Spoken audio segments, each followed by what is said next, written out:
अपने सामने खड़े आदमी को देखकर अहान गुस्से में नजर आने लगा।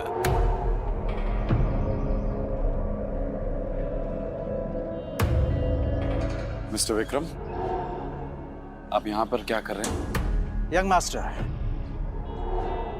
मैं आपको लेने के लिए आया हूं। देखिए, मैं आपके साथ बहस तो नहीं कर सकता। मैं भी आपके पिताजी का एक नौकर ही हूं। पर हाँ, उन्होंने जो काम बोला है वो तो मुझे करना ही होगा। सीधे पॉइंट पर आइए। पहेलियां बुझाना मुझे पसंद नहीं है। तो मैं आपसे ये कहने के लिए यहाँ आया हूँ कि आपके पिताजी आदित्य रायजादा ये चाहते हैं कि आप आकर उनका बिजनेस संभालें। वो इस एशिया का सबसे बड़ा एम्पायर आपको सौंपना चाहते हैं। और आपको लगा कि मैं उनकी बात मान लूंगा? मैं तो उनका नाजायज बेटा हूं। तो फिर ये सब मुझे क्यों देना चाह रहे हो? फिर जब मेरी माँ बीमार थी और मैं उनके पास मदद मांगने गया था, वो तो मीटिंग में बिजी थे ना। और उसकी वजह से आज मेरी माँ इस दुनिया में नहीं रही, और इसके लिए मैं उन्हें कभी माफ नहीं करूंगा। तो बेहतर ये होगा कि आप चले जाइए। अहान के इस बात पर विक्रम ने एक लंबी सांस ली और फिर कहा, यंग मास्टर, आप तो जानते हैं आपके पिताजी कितने जिद्दी हैं। वो आपको वापस लाने के लिए किसी भी हद तक जा सकते हैं, किसी भी हद तक। उनके सामने कोई औकात नहीं रखता। वो जब चाहे, जिसे चाहे, जहां चाहे पल में मिट्टी में मिला सकते हैं। लेकिन हाँ, जो आपके साथ हुआ उसे भूल जाए और रायजादा ग्रुप को अपना ले। रायजादा तैयार है आपको वो सब कुछ देने के लिए जिसके आप हकदार हैं। अहान ने जैसे अपना आखिरी फैसला सुनाते हुए कहा, आप यहाँ से चले जाइए विक्रम, और जाके बता दीजिए कि मुझे उनकी दौलत में कोई इंटरेस्ट नहीं, और उनकी सारी दौलत भी मेरी माँ को वापस नहीं ला सकती। और हाँ, ये बात गलती से भी बाहर नहीं आनी चाहिए कि मैं रायजादा खानदान से हूं, और रायजादा ग्रुप का मालिक मिस्टर आदित्य रायजादा का बेटा हूं। चलिए। विक्रम उसे जाता हुआ देखता रहा और फिर अपना मोबाइल निकालकर आदित्य रायजादा का नंबर डायल किया। दूसरी तरफ से आवाज आई, मुझे वो किसी हालत में चाहिए। उसके लिए जो भी रास्ता अपनाना है अपनाओ। मुझे अहान हर हालत में चाहिए।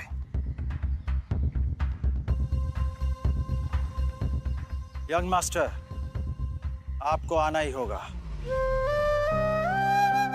इधर अहान कुछ ही देर में अब अपने घर पहुंच चुका था। लगी घड़ी में देखा तो शाम के 7 बज चुके थे। अपने आसपास देखते हुए उसने कहा, तभी अचानक ही अहान का मोबाइल बज उठा। उसने स्क्रीन पर देखा तो यामिनी जी का फोन था। फोन उठाते ही दूसरी तरफ से आवाज आई, कहाँ थे तुम? हाँ, तुम्हें पता है ना, तुम्हारी वजह से मेरी सहेलियों के सामने मेरी कितनी बेइज्जती हुई है। और तुम्हारा फोन क्यों नहीं लग रहा है? हाँ, मैं अभी घर वापस आ गई हूँ। ये बताओ, तुम्हारा फोन क्यों नहीं लग रहा है? माँ जी, शनाया को लेने गया था, उसका फोन। तो फोन दो उसे, उसका फोन भी नहीं लग रहा है। लेकिन माँ जी, शनाया तो मेरे साथ नहीं आई। पर अभी तो तुमने कहा कि तुम उसे लेने गए थे।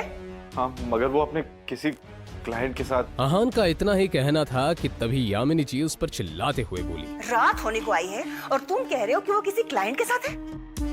तुमने कुछ गड़बड़ की होगी, इसलिए तुम्हारे साथ वो आई नहीं। अच्छे दामाद तो तुम बन नहीं पाए, कम से कम अच्छी पति तो बनो। तुम्हारे पास 1 घंटा है, किसी भी तरह शनाया को ढूंढकर इस घर में वापस लाओ। अहान ने शनाया का नंबर डायल किया तो वो नहीं लग रहा था। अब सच में उसे शनाया की फिक्र होने लगी थी। Come on, Shanaya, pick up the phone. वो लगातार शनाया को फोन लगाता रहा मगर उसका फोन नहीं लगा। अब परेशान होकर अहान बाहर निकला। अहान के बारे में भले ही मल्होत्रा को नहीं पता था, मगर अहान देव मल्होत्रा के बारे में कई बार शनाया के मुंह से सुन चुका था कि मल्होत्रा उसका पुराना क्लाइंट है और उसका एक नाइट क्लब भी है।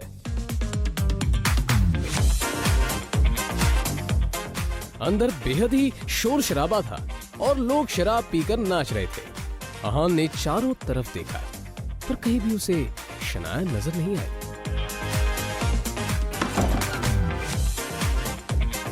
तुम यहाँ? तुम्हारी हिम्मत कैसे यहाँ आने की?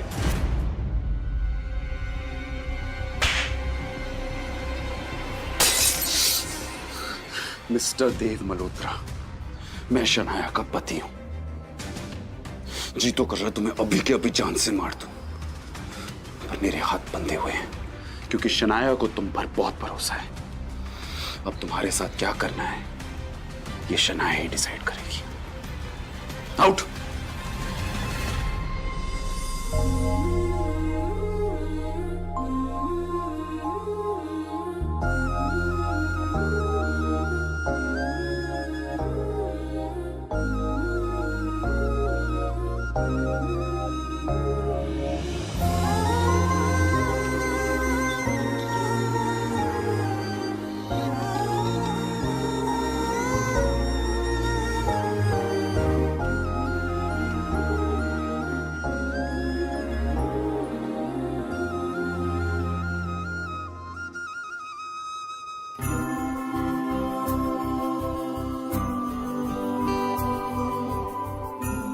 मुझे पता है हमारा एक साथ सोना आपको पसंद नहीं है, पर आज रात आपको इसी कमरे में सोना पड़ेगा।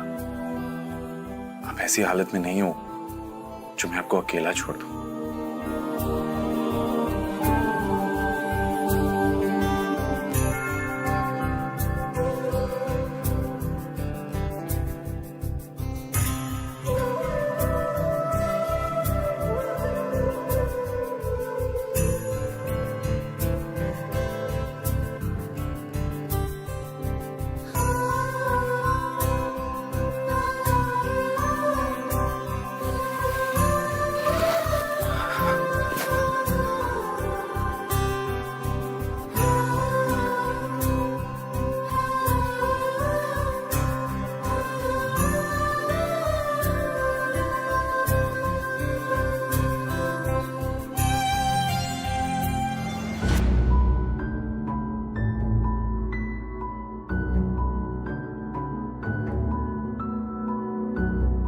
आपकी हिम्मत कैसे हुई मुझे अपने साथ सुलाने की? कैसे आई मैं यहाँ? कैसे आई हूँ मैं यहाँ? नहीं, एक सेकंड। आपको पता है ना कि मेरा कमरा अलग है, फिर भी आपने अपने स्तर पर अपने साथ मुझे सुलाने की हिम्मत की कैसे? नहीं, क्यों किया आपने ऐसा? क्यों? शनाया, तुम कल रात को नशे में थी और मल्होत्रा से बचाकर मैं आपको यहाँ लाया, और आपको इस हालत में देखकर आपको अकेला छोड़ना मैंने सही नहीं समझा, बस इसलिए।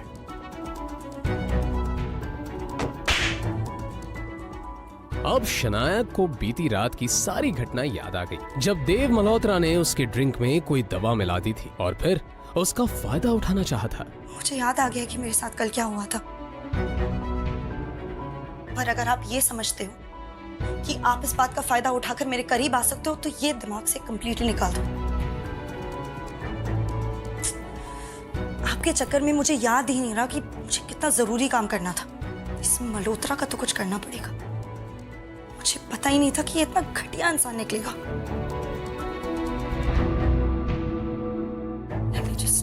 कहते हुए शनाया ने अपना लैपटॉप खोला और ईमेल चेक करने लगी, तभी उसे सामने जो दिखा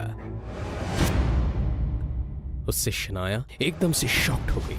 वो हैरानी से ईमेल पढ़ते हुए बोली,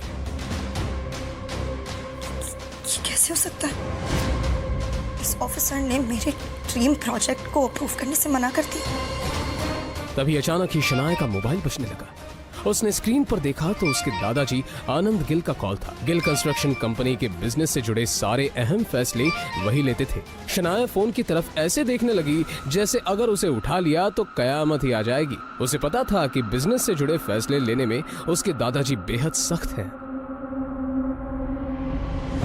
आखिर में फिर शनाया ने फोन उठाकर अपने कानों से लगा ही लिया। कुछ ही देर में वो यूं ही दूसरी तरफ से बातें सुनती रही और फिर आखिर में मोबाइल उसके हाथ से छूटकर नीचे गिर गया। वो एकदम से सदमे में आ चुकी थी। आखिर क्या कहा गया फोन की दूसरी तरफ? क्या आहान और शनाया के बीच मिटेंगी दूरियां? जानने के लिए बने रहिए इस कहानी के साथ, सिर्फ और सिर्फ पॉकेट